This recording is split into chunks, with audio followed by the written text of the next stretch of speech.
What's up, everybody? It's Graham here. I'm here with my boy David. We're just talking, chatting. It's going to be a special edition of the Blue Eyed Devil podcast, available on all streaming platforms across the globe. You know where to find it. Go find it. Today, I'm just sitting down with David. We're going to have a great conversation.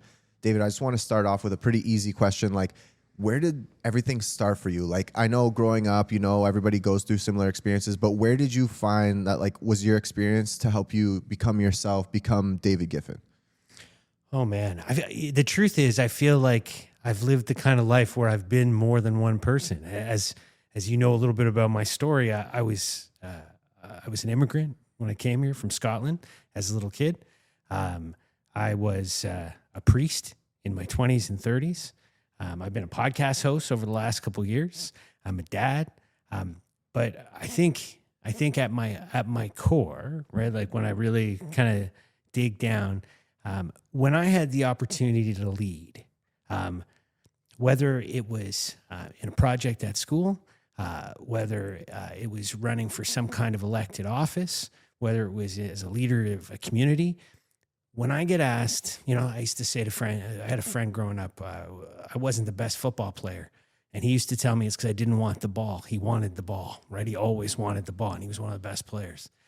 When it comes to football, that maybe I don't want the ball, but when it comes to leading groups of people, give me the ball. Yeah, that makes total sense. And I see that in you as a leader, and you can see it even in your son, that he's growing up to be a leader himself, right? Yeah, he is. So like, what was the catalyst to make you realize, like, this is what I wanted to do? So, and I'll bring it back again.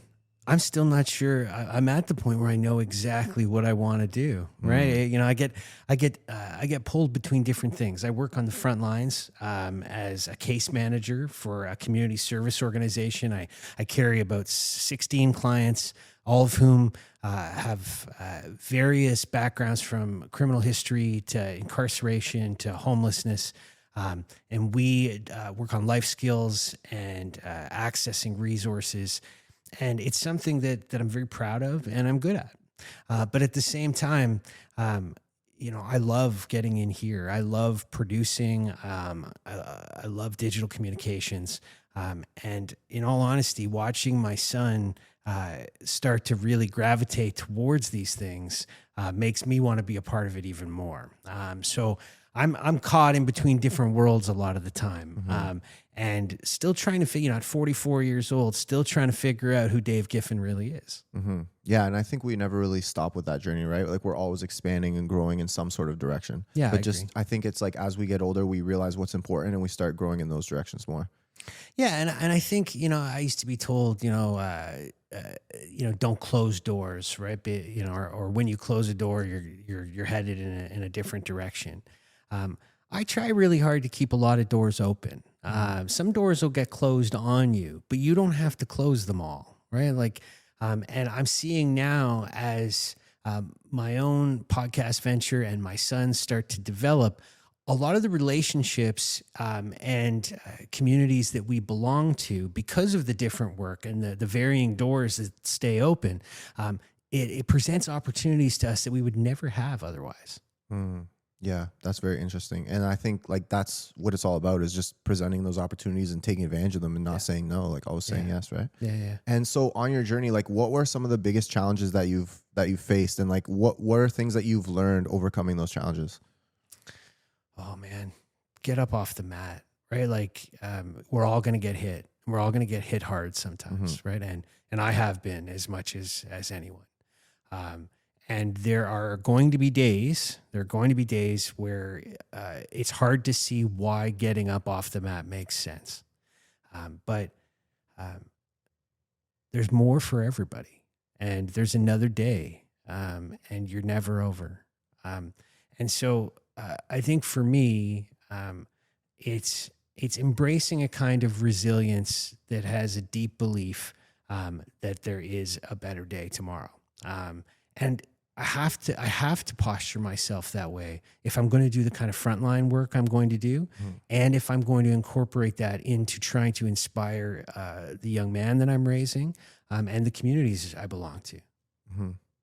And when you speak about how you're a leader and how you're helping the community, for everyone out there who wants to do something similar, but they are not sure where to start, like, what would be some words of advice for those people? surround yourself with people who you want to be more like. Surround yourself with people who share the kind of values and aspirations you have, and surround yourself with people who want to see you excel in leadership. So people who have your best interests at heart. I spent a lot of time being held back in my life at times because people didn't want me to grow into the person I was becoming. And if you surround yourself with naysayers and people who don't believe in you, you won't grow beyond the capacity that they see for you a lot of the time. So yeah, surround yourself with people like the CEO of Toronto Podcast who believes in his clients. Yeah, surround yourself with like-minded people. Yeah, I totally agree with that. And like as a leader, and speaking on leadership, I see you as like a mentor, someone who can like help people. You've helped a lot of people in your life. Like, do you have any mentors? And if you have any mentors, what did they teach you? Maybe shout them out. Yeah. I've had some great mentors in my life. I've had, as you know, I was a priest at one point in my life, and I served religious communities, which most people can't believe me when they went with the life I live now, but it was. And Bishop William Cliff, the Diocese of Ontario. I met him when I was a struggling 22, 23-year-old, and over a 20-plus year period, he has never failed to show up for me in the darkest hours of my life. I rarely see him when I'm on top, but when shit goes sideways, Bill Cliff shows up, and he shows up with with bags of hope. Is what he shows up with, and more. A lot of people say I shouldn't take any mentorship from my son because he's only 11, but I look up to him a lot because the truth is I've done a pretty good job raising him, so he has a lot of the character and values that I admire, and a lot of the time he knows it more purely than I do. We were on a road trip out east. We went to visit Nova Scotia and stayed on Cape Breton, which was an incredible time. I saw some of the pics, I think, yeah. Yeah, awesome. Really connecting with our heritage and his heritage. His mom is from Nova Scotia and a descendant of those who came here on ships in the 1800s. And there was a couple of times, you spend 2 weeks one-on-one with your kid where you might lose your temper or get frustrated, and he a number of times he said to me something along the lines of, "Dad, that's not what you tell me you believe." Right? Holding up, kids have a way of holding up a mirror to you and say, you're not in line with what you're preaching here, right? Your actions aren't matching up with your words. And I'm grateful for it, right? To have a strong, independent-minded kid with good values who's not afraid to call his dad out. It's a mentor in training, I suppose. I've been very fortunate as I've developed my vocation and my career to have mentors like Margot Wilkins, who I had on the podcast, George Arabian from Envision, lots of folks like that who have shed light for me in industries or vocations that maybe I didn't have as much experience and knowledge as they did, but were kind enough to open the door just a little bit or shed a little light in so that I could see their perspective and maybe follow. Interesting. And speaking of looking up to your son, I also look up to your son. He's an inspirational little dude, and yes, I see a bright future for him. Whenever I repost him, whatever, like people comment on it, I always say like we have a bright generation to come because they're fearless. It seems. Yeah. I mean, I know they're not. They aren't all fearless, but he is fearless when it comes to like his thoughts, how he thinks. He thinks outside the box. He's a contrarian thinker. I know that's like part of your doing as well, but it's just naturally in him, which is cool. And to see him interested in things like politics and history and all the things that are happening on our earth, like I just think it's really cool. By the way. Rory Giffen is his name. He's the host of the Raising Dad podcast, and the main host of the Raising Dad podcast. He'll tell you that. He'll tell you. I ain't nothing. Rory has been very fortunate to have a lot of people who love him and a lot of great mentors. And as he gets older, he reminds me of one of them. His uncle Rob Crocco, died a few years ago, and he was like a brother to me. And Rob was an English teacher, and was very subversive thinking, would have perspectives that would shock everyone, but be so articulate in the way that he would point to certain things. We miss Rob a lot. And one of the things I miss about Rob was the way he loved Rory. Rory was diagnosed with Tourette's syndrome and ADHD and OCD when he was 6. He struggled to read all the way into grade 2. And I wasn't able to connect the dots to be able to make that happen for him, which was hard as a dad, right? And Rob, during the pandemic, would do Zoom sessions with Rory and would help him learn to read and write by teaching both Rory and me not to be afraid of words. That he would talk about zombie apocalypses destroying and ripping meat off people's bones, and that's what they would write and read about, because it connected with Rory to be able to use language that he thought was wrong or dangerous. I miss my friend and my brother, and I miss him for a lot of personal reasons, because I knew him since I was 6 or 7. But nothing I miss more about him than the uncle that he was to Rory, because I see so much of him in Rory. Yeah, and that's cool because now he can live on through Rory. Totally. With all that energy, right? It's really cool. No, he did me a favor. He built me a best friend in a lot of ways. That's awesome. I love that. And I can tell you guys are best friends. Like, you could just feel it when you hang out. Somebody asked me if we're best friends the other day, and I want to say yes, and I think we will be, and I think that's the best answer. Yeah, he's too young to be my best friend because I still have to be his dad sometimes. That's true. But huge but to that. If everything goes the way I would like it to go, then yes, he will be my best friend one day. Absolutely. Yeah. That's the coolest part about being a dad too, is like you're raising someone who is a lot like you, but also different enough that you can still like go back and forth about certain topics and disagree when it comes down to it and still be friends. Yeah. Totally. Yeah. And like he's got his football buddies are fishing and hunting guys, which is not something that I've ever been, to be honest. Right. Like we were talking about it the other day because he's up visiting his grandfather at the cottage. He's been fishing every day, and I said, "You've never asked me to take you fishing," and he said, "Well, you don't like fishing," and I'm like, "You're right." He's like, "Dad, we do tons of stuff that we both like. We don't have to both like everything. I like this, but you don't." And I there's wisdom to that. There's too, so much right? wisdom to that. Yeah, right. Like. That. And so I like that we've got lots of similarities, but I also appreciate the differences because he teaches me things that way. Yeah. And you mentioned earlier about how like your son can help hold a mirror up to you when you can't see yourself. When you look into the mirror, are there any like mindset like tactics that you use to keep yourself in the right frame? I know you're big on mental health and you help a lot of people, but when you're like talking to yourself, when you're thinking on how you can better yourself, like are there any tactics or strategies you could share? Yeah. I would say the big stuff to maintain good mental health is getting rid of negative self-talk. That's I think a lot of us haven't done the work to articulate that. I think a lot of us are very self-critical and have a voice in our head that isn't very kind to ourselves, and much more negative than is required.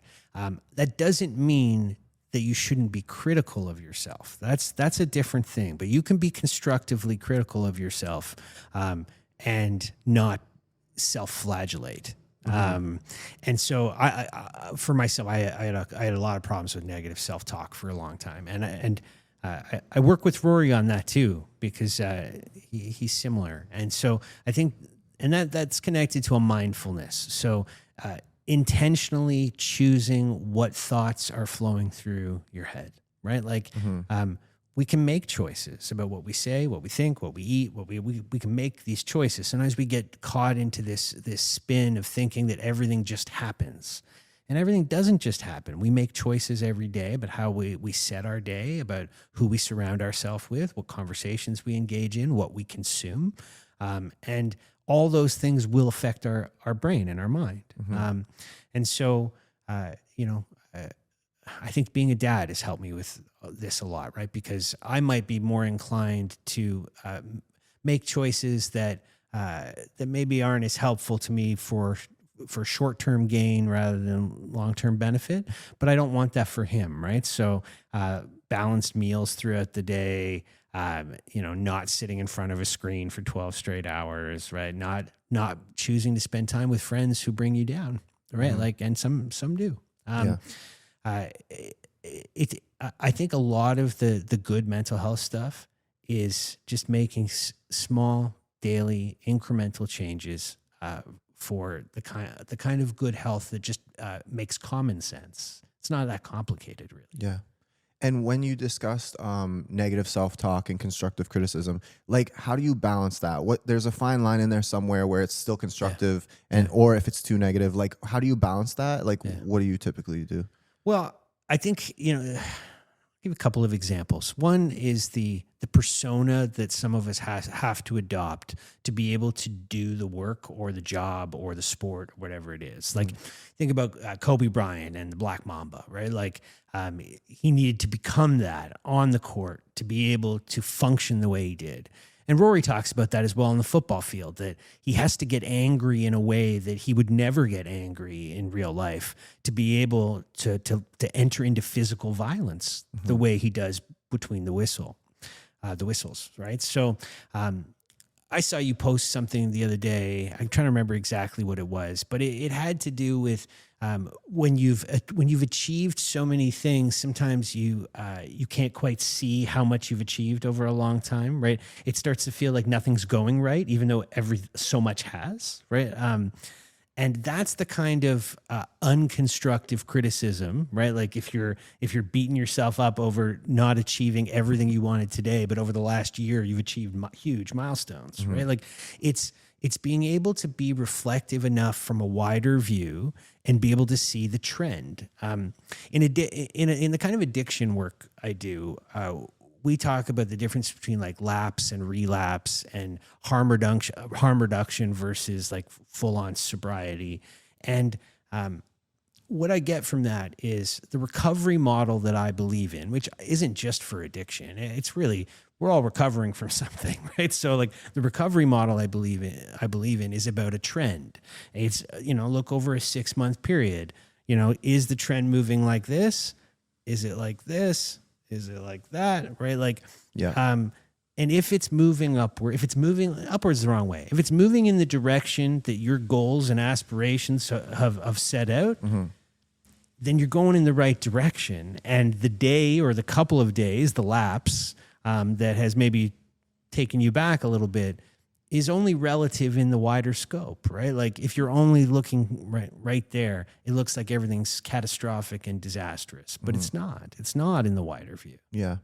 And speaking of like looking back and going through the journey of everything, like if you could look back at your younger self and give yourself some advice, like what would you say? Keep going. Yeah. Keep going. When I was young, like a lot of young people, I was pretty lost. I didn't know who I was. I was trying to be something I wasn't a lot of the time. Be less interested in all the girls who pay attention to you and more interested in the life you want to build, because the girls you're interested in will show up eventually, right? Like, it's tough, right? Like, because we look online and we see all the things that we might want, and we think if we can get those things for a day or a minute, right, like that we've achieved something. But it's really about building the life that has sustainability and can have some of those things in it on an ongoing basis. And not to be afraid to build and rebuild. You're not one thing. And you don't have to be that. Whatever thing you are, you don't have to be that forever, right? That you can evolve and change, and your opinions can evolve and change. I don't think any of us stop being who we are. I think there is a core, and maybe only we know who that is, or maybe our parents if we're lucky. But it's okay to experiment and shift and move around with that and try and figure it out. And to not be ashamed of whatever it is that you're drawn to, right? It's really about setting reasonable goals that you can achieve and trying to be as authentic as you can. And I think naturally when you're being authentic, sometimes you can question or change your beliefs as you go, as you learn more and all that kind of stuff. And speaking of that, like what's something that you used to believe, say, growing up, that over time you've learned and now you might believe something different? I think hell is a pretty empty place. I do. And I wasn't taught that growing up. Can you elaborate on that a bit more? Yeah, I was taught growing up in a pretty traditional Catholic setting that there were people who were going to heaven and there were people who were going to hell. And, if you do these things, you're going to one place. And mostly if you don't do these things, you're going to the other. I don't believe that anymore, to be honest with you. I'm still a religious person, although that's complicated. Let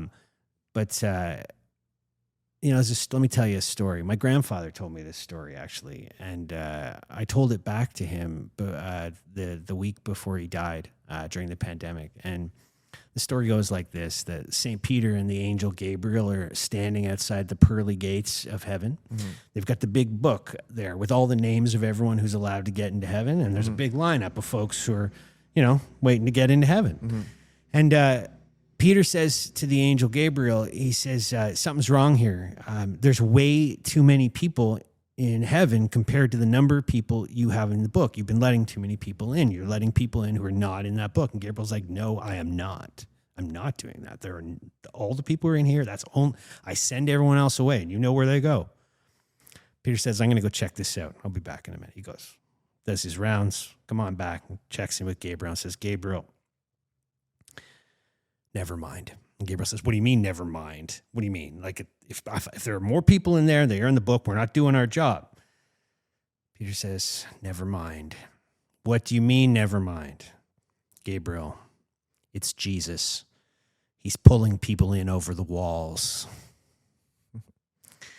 And that became, the longer I was a priest, out of that kind of thinking was a little out of line with the kind of theological teaching of a lot of people around me, but it came to be the very premise of whatever theological posture and center that is my belief system that has led me to be on the side of the criminal and on the side of the prisoner and on the side of the homeless and on the side of the folks that the church doesn't tend to stand next to, because I think Jesus is pulling them in over the walls. Wow. That gave me goosebumps. For real. Speaking of that, like for people who may have gone down the wrong path their entire life, even if they're 100 years old and they have to start from a clean slate. If you had to start from a clean slate today, completely from scratch, $0, zero connections, zero everything, what would your next step be? Oh my Lord. If I were to start just complete scratch. Oh man, that's a great question. I don't know, and I mean that sincerely. I rely so much on the things that like I think about my network, and I think the network is the number one, right? Like is the reason I've been able to do so many of the things I've done in my life is because of the relationships I've built, and the folks who've opened doors for me. So I would probably begin by starting to try and build a network, because the thing that I've figured out through my 44 years is that you might be able to get by on your own for a short time, but not for long, right? Like none of us can pull stuff off on our own. The idea that we pull ourselves up by our bootstraps is garbage, right? Like we pull each other up, right? Like I think of you this way, right? Like we pull each other up during times that we need support and help, right? Yeah. Like, and it's what I see on the field when I look at Rory playing football, and I look at who he's become as a young man next to other young men who are willing to pull each other up. Yeah. Right? It's for real. It's powerful. Yeah. What would you say would be the biggest risk that you've taken, that you were terrified at that moment, but actually it all worked out? So let me start from the end. Yeah. Because everything's a work in progress. Nothing's worked out, right? Like that's the way I kind of see it. I'm not at the end of anything, right? I'm not like people say, are you a success? I don't know yet, right? Like, and even at the most successful moments of my life, I would still say that, because I'm still going somewhere. I'm not done yet. But I do think that, ask it one more. one more time. Out of all the risks you've ever taken in life, what is a risk that Yeah. you were terrified at the moment, but actually it worked out? It could be having Rory as an example. Like, it could be literally anything. Do you At know- the moment, it might have been freaky, but in the long run, Starting Raising Dad, the podcast. interesting. And I'm going to say, and let me expand on that. Yeah, please. So I'm divorced, right? Like I don't have the best relationship with my son's mother. And he and I have an amazing relationship. And I didn't know how family, friends, community, everyone would respond to what we do. And it's gone beyond anything that you and I could have imagined when we sat down the first time on these couches, which is a year and a half ago. He's interviewed politicians and friends and me, and it's Not to mention he's generated like tens of millions of views now. it's Yeah. insane. It really is that on TikTok and Instagram that he has tens of millions of views. Yeah. He's a legitimate influencer at 11. And much more than I am, which he likes to point out to me all the time. Shout out, Rory. I know yeah, he's straight up. thinking that. But no, for real. And it's not done yet. It's still in progress. So you don't know if a risk is worth it. If you measure the risk by the final outcome, then you're not going to know for a long time whether it's worth it or not. Sometimes the risk itself and the kind of journey that it's going to take you on is the benefit, even if it doesn't work out the way you hoped it would, because the things you're going to learn by taking that risk are going to open up things that you could never have imagined. Could I have imagined a year and a half ago that my son, who was significantly struggling with some of his Tourette's symptoms, which was one of the reasons we thought to do it, would be the captain of his football team, sitting down with 2 award-winning players on his team to interview them about hunting and fishing and football life? I could never have imagined that. What the podcast has done for his confidence, his social network, and his physical self, never mind the managing of mental health symptoms that are where he wants them to be now, right? And it's it was a risk, calculated risk. Still a risk, maybe. It's a risk for sure, but I think it's a good risk. It's worth it. Yeah, he is wearing a do-rag on the internet at the moment, going viral, talking about why Kendrick Lamar is a better rapper than Drake while living in Toronto. Yeah. So it's a bit of a risk. Brand risk for sure. Yeah. But we'll see. No, I think it's all positive at the end of the day. Like, that's why the beauty of podcasts and the beauty of the society we live in, we can have any thoughts we want. We should be able to share that. If people don't agree with it, that's the topic of conversation. That's how we grow as a community. We share ideas, we disagree, we come together, all those things. Speaking of the community, I know you're a huge community guy. You care for the community, take care of the community. If you could change one thing about the community or fix one thing about our community, we could say just like Toronto as an example, or the GTA. What would be one thing that you could fix? If money wasn't an issue, you could just snap your fingers and fix it. What would be that one thing? In Toronto, Yeah. less police involvement in situations that don't have significant violence. I think, unfortunately, the Toronto Police Service has not done well by marginalized communities. And when I say marginalized communities, I'm certainly speaking about the Black community. I'm certainly speaking about the Indigenous community. But I'm also speaking about those who struggle with mental health and addiction. They are also a marginalized community who get treated not just by the police, but by hospitals and by lots of different folks as though they are less than and are not deserving of the same dignity as others. And I think that's why I signed up and served for 14 months on the Toronto Community Crisis Service, the pioneer service in the city of Toronto, which is an alternative to police enforcement. So I was a first responder in the field. And if I could have done 12-hour night shifts for the rest of my life, I would have kept doing it, but I couldn't for my own mental health, frankly. But we have this in place now across the city of Toronto, and so few cities anywhere have anything like this.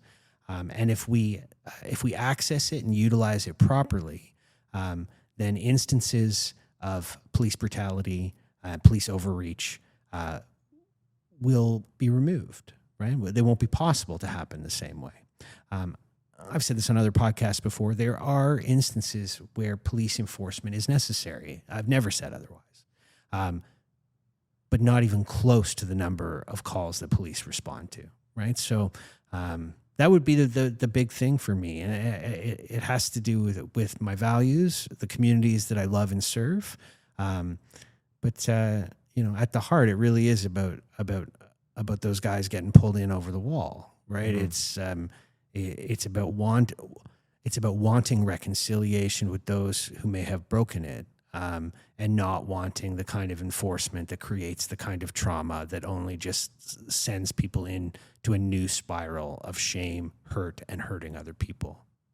For the people who live in those communities like you and I, who are around this every day, but we're just not sure how to help, what do you think like a step could be that we can take that doesn't feel like too much, but at the same time, like we can help the community? Because I know we have the power to help the community. It's just, I feel a lot of us don't know what the first step is. So do you know like what that first step could be? Well, it depends on what it is. Get involved, right? Like, like on a very practical level, ask more people who don't look like you, sound like you, or function like you their name. Just ask them their name, right? Like, do that more often. Ask someone who doesn't look, sound, or act like you their name. On a larger level, go to community meetings, right?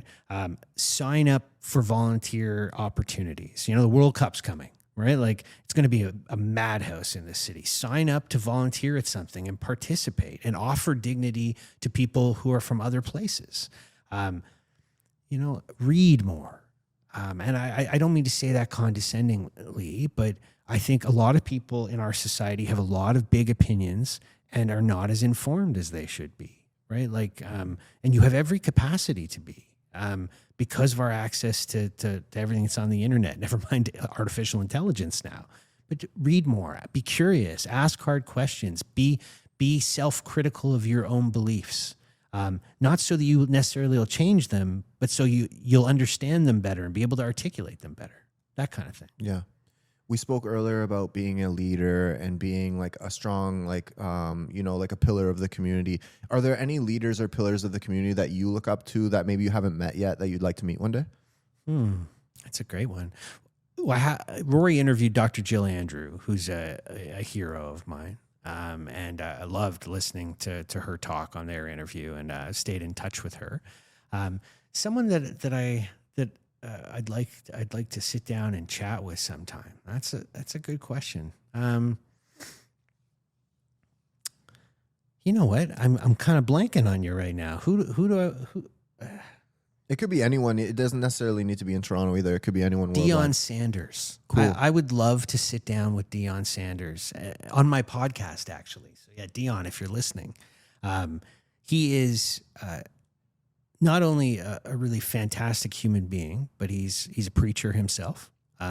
He is the only athlete, I believe, to ever play in both a Super Bowl and a World Series.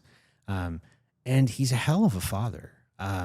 Listening to his pregame talks with his son Shador it's special and inspiring for me as a dad trying to do well by my own son. Not just because they're all football players, but just as a man, right? Mm-hmm. Like,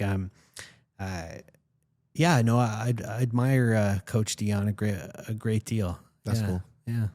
And we spoke earlier about failures and how that's like important in life. You go through the journey. There's a lot of failures that naturally we're going to go through, but as long as we learn from them, we're going to continue getting better. What would be like a major failure in your life that you look back on like, wow, I'm so glad that happened? Well, I'll first say, and I say this regularly, that we learn everything from failure and very little from success. And I believe that, the reason that I have been successful in my life is because of the number of times I've been able to get up off the mat when I have put a big L on the board and had to try again. I failed at being a priest in the end, right? I wasn't able to maintain the level of discipline and commitment that religious life calls for. And I say that honestly and openly because I don't think I would choose it again, right? To live that way. But being able to take the L on the board, go through a period of brokenness, which I needed to go through, and be able to reshape myself and reinvent myself on the other side of it, has opened more doors than I could have ever imagined during the 10 years that I served in religious life.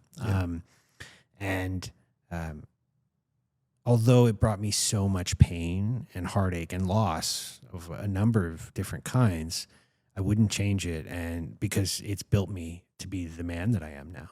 Yeah. Yeah. That's very interesting. And I know like we create a lot of media, you know, like we have a bunch of stuff coming out. It's always everywhere. But like when you watch media, what do you have any podcasts, books, movies that inspire you? Yeah, no, for sure. I listen to a lot of stuff out of a place called Onsite in Nashville, which is a treatment center that I went to when I was struggling with my own mental health and addiction after I left the priesthood. They have their own podcast, which is really good and talks about, you know, stories of folks who are struggling.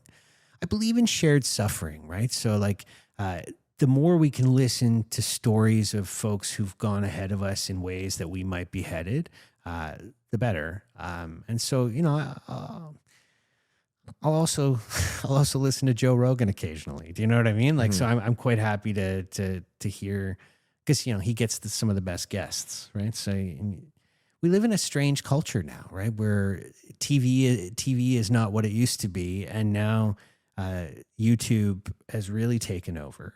And podcasts of people just sitting around shooting the shit is what people are tuning into. And I think it's because we're tapping into the desire for empathy, right? Like of wanting to feel other people's feelings. And I think it's a good thing. I do. I think gaining new perspectives is a really good thing. I listen to one of Musa. I enjoy seeing his stuff out of Toronto podcasts. He's a guy I'd like to sit down with. So you tell him that. I'd love to see him sometime. Yeah, we got to make that happen. Yeah, no, for sure. And reading wise, you know, I try and read political leaders. I've been a big Barack Obama fan for a very long time. Reading his book, The Audacity of Hope, when I was a young man, like 24, 25 years old, really changed my perspective as a very white guy who'd grown up in a pretty white community. And he was on his way to the presidency and reshaping a cultural mosaic that his background gave him unique ability and perspective to shape the emerging culture. And his memoir that released after he left office just a couple years ago was very moving as well. And the religious undertones to it, and his quoting of Eminem, right? Like it was really good. Yeah, cool. I just want to thank you for doing this interview with me. Like, this is so much fun. It's always great chatting with you. I just have one last question: is if money was not an object, if money just didn't exist, or you just had surplus money, whatever, what would you spend the rest of your life doing? Authentic Ginger Media and Authentic Ginger Clothing. Yeah, because I believe in it. I love it, but it's also a project that is Giffen and Son, and it's been a project of Giffen and Son from its origin, right? So this is something that we created and molded and launched together as a family, and it's a family business. And if money was not that I don't love my clients in frontline work, I do. But no, if money was no option, I'd go all in on this and bring him right along with me and then have him inherit it all. That's so cool. And that, like, there's so many more questions that I wish I could ask you, you know, we'll definitely do this again sometime. Yeah. But I just, like, off the back of that, one last question is, what's it like being a ginger? From the very beginning, like, what's it like? It was hard growing up. Yeah, it was. I went to St. Edward's Catholic School when I first came to Canada, almost all Italian kids and me. And, you know, I got bullied pretty bad. girls did not like gingers when I was growing up the way they do now. To be honest, it's changed a lot. I see it as a source of heritage and cultural pride now, right? And there are some people who don't like that, but that this is who I am, and it's partly it's who I am. I was born in Scotland, right? I wasn't born here. I come from another place. People in that place often will look quite like me, but they don't here. And so for anyone who is struggling with whatever it is that makes them feel different, skin color, religion, hair color, whatever it might be, embracing that as a source of identity and a source of empowerment and something to boast in rather than be ashamed of, changes you. And I've seen it happen for other people. And the most moving thing is when folks who are not gingers will wear our gear or partner with us in some way and create an allyship that both acknowledges our identity and theirs.